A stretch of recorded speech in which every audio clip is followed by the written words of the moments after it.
Welcome back to the channel Black is One, where the agenda is to edify and elevate the black race so that we can build and prosper.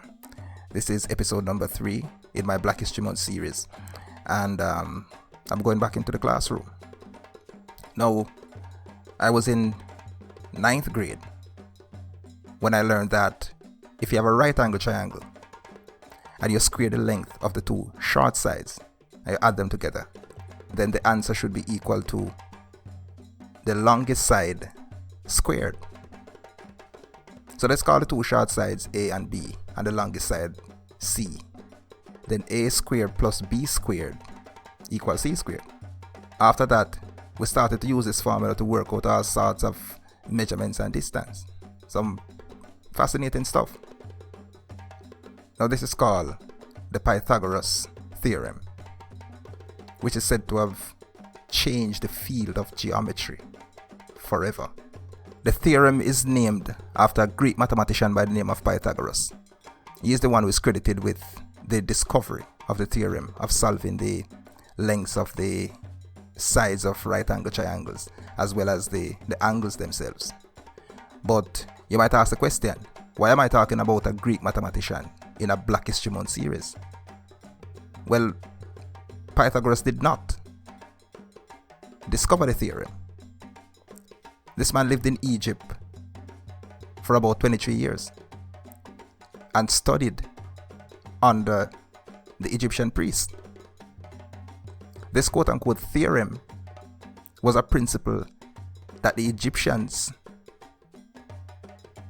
were using to build pyramids for thousands of years before Pythagoras was even born.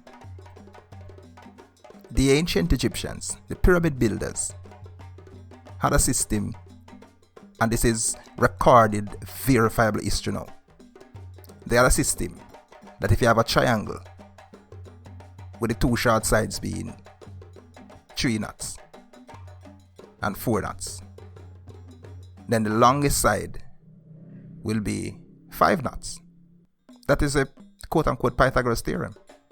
But at that time, that was common knowledge to the Egyptians. That was something that they were doing for thousands of years. You know, nobody thought to copyright it. It's like jerk chicken in Jamaica. That is commonplace.